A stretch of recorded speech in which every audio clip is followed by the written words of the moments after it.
আপনি কি জানেন এটি কি? প্রথম দেখাতে সম্ভবত আপনি মনে করতে পারেন যে এটি কোনো গ্রামের বাজার মিলছে এখানে, হ্যাঁ? আসলে সম্ভবত এখানে বাজার না, এটা বাংলাদেশ ব্যাংকের সামনে একটি সবজি শাকসবজির বাজার মিলছে এখানে। তো এখানে অনেক ভালো মানুষজন এখান থেকে শাকসবজি কিনে খায়, হুম? তো আমাদের আসলে গ্রামের একটি প্রচলিত ভ্রান্ত ধারণা আছে যে শাকসবজি শুধুমাত্র দরিদ্ররা খায় আসলে।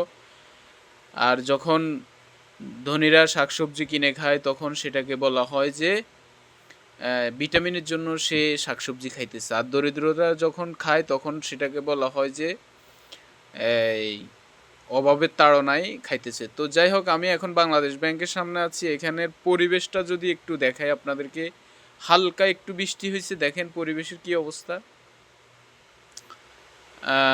বাংলাদেশ ব্যাংকের সামনে এখানে এই এই যে লোদ মাটি কাদা, হ্যাঁ, এখানে পানি পড়ে একেবারে মানে যা তা অবস্থা।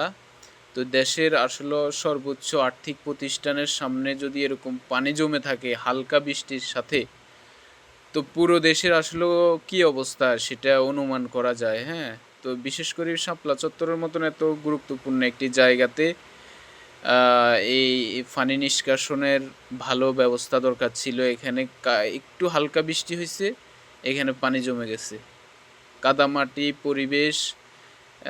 বাংলাদেশ ব্যাংকের মতন একটি প্রতিষ্ঠানের সামনে এরকম পরিবেশ আসলে আমরা কখনো কাম্য করি না বাংলাদেশের মানুষ হিসেবে। আর শাপলা চত্বরে বিভিন্ন ধরনের বিদেশি লোকজন আসে, তারা ঘুরে দেখার জন্য পরিবেশটা। তো বাংলাদেশের একটি পরিবেশ ঠিক রাখা দরকার ছিল এখানে। হ্যাঁ, এখানে শাপলা চত্বর বিশেষ করে সব কিছু ফাই পরিষ্কার, বিদেশে যেরকম চকচকে ঝকঝকে করা দরকার ছিল সেটা করে না এখানে। এই যে বাংলাদেশ ব্যাংক, এটা তো আসলে এই যে দেখেন এখানে এই কি পরিমাণ পানি এখান দিয়ে দেখেন, হ্যাঁ, এই যে পানিতে একেবারে হালকা বৃষ্টির সাথে পানিগুলো নিষ্কাশন করার মতন কোনো ব্যবস্থা রাখে না এখান দিয়ে। হ্যাঁ, এখানে বাংলাদেশ ব্যাংকের মতন একটা প্রতিষ্ঠানের সামনে এরকম পানি জমে থাকে। হ্যাঁ, এখানে হকারদের আড্ডাখানা, হ্যাঁ, সব কিছু মিলে আসলে ব্যাংকের সামনে এরকম হকার থাকবে, ফানি থাকবে, এগুলো আসলে কখনো কাম্য নয়। হ্যাঁ, এটা একটি গুরুত্বপূর্ণ স্থান, বাংলাদেশের ঐতিহ্যবাহী। এখানে বাংলাদেশের সর্বোচ্চ আর্থিক প্রতিষ্ঠান বাংলাদেশ ব্যাংক, সেই ক্ষেত্রে অন্তত পরিবেশটা সুন্দর রাখা দরকার ছিল। হ্যাঁ, সেটা করে না, এখানে হকাররা বসছে, বিকেলবেলা হইলে পুরাটা জায়গা জুড়ে হকার বসে থাকে।